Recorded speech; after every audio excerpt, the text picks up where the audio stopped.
In this video, I'll show you how to find a missing app icon from the home screen on an Android phone.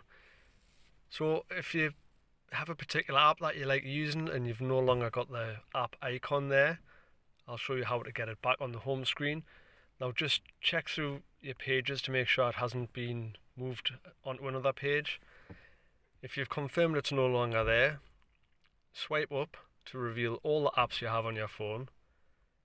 Find the one that you want to add back onto the home screen. For this example, I'll use the YouTube app. So if you press and hold on the app, you may get an option to say add to home screen, which is great. If you don't, like I don't, I've got to press select. I'll then make sure the YouTube icon's still selected and simply press add, and that'll add it to the very last page and it'll be the last app.